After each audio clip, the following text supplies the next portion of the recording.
They felt so strongly that homeschooling was not an optional undertaking. It was something they were convicted that they had been called to do.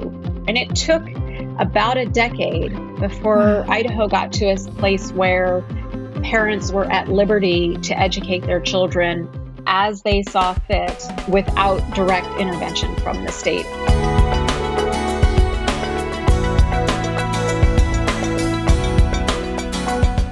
And there was actually, at that time, a move in the Idaho State Legislature to outlaw homeschooling outright.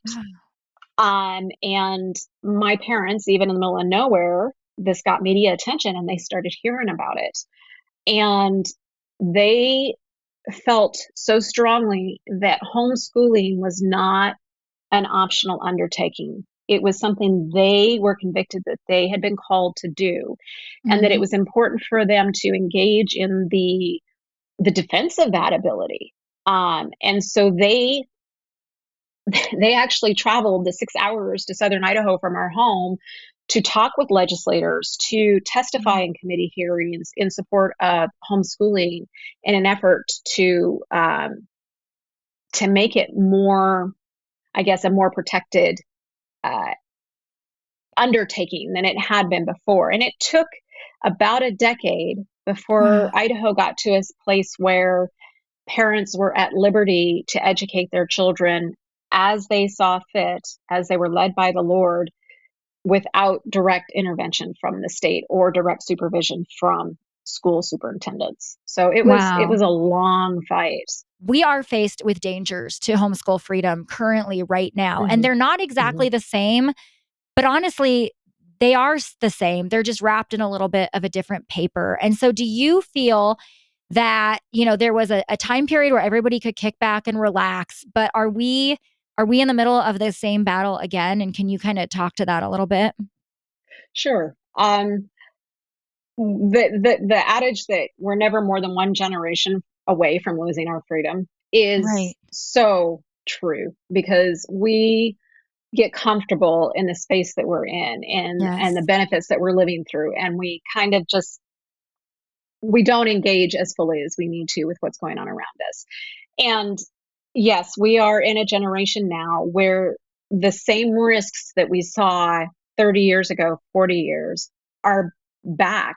They're just wrapped up in a different package. Back then it was, we don't want you homeschooling, or if you're going to homeschool, we're going to make it look like a public school at home situation. Right. Now the threats are coming out. Well, fine, you can homeschool, but we'd like to give you some money to homeschool.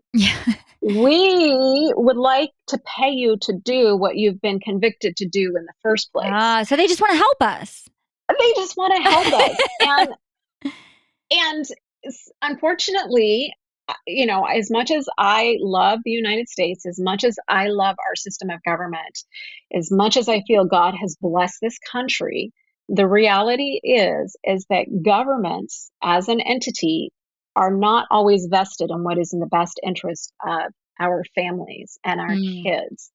And so they have sometimes ulterior motives. Sometimes you have people who have good motives in our legislature, but they aren't thinking big picture of the long-term ramifications of what they're offering. And currently what they're offering is money for homeschooling. We are called to learn from history. And Audra is the perfect example of the parents who fought the battle. But like she said, we're not more than one generation away. And so it's so interesting because here she sits now as an adult, and she is sitting in the same legislative sessions, right? Fighting the same fight, essentially. Fighting the same fight over again. And, I feel like this generation that has been so deeply blessed by the liberty that we have don't realize that these new offerings for funding is going to pull back those liberties a little at a time. And families who are focused more on the, how do I do this? I can't do this. I'm not equipped to do this. I can't afford to do this. Rather than relying on God or treating government like their provider and God like their insurance policy. And really, it really comes to we've got our priorities or our focus is shifted the wrong direction. Totally. God is our provider, not the government. And ultimately, we have to, everything in life, including schooling, including how our government works, including how we engage with our government and what partnerships we engage in educating our children, have to come back to the first and foremost partner we engage with is God. Right. And everything else has to be second to that.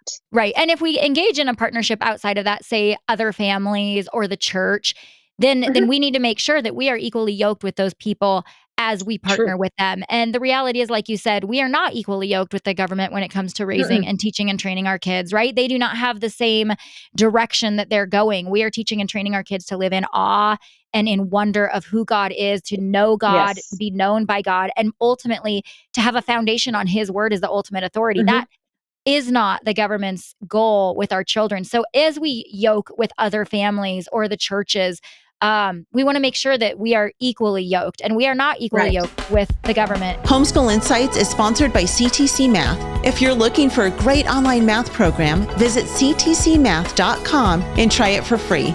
For more great homeschool inspiration and resources, listen to the Schoolhouse Rocked podcast every Monday, Wednesday, and Thursday.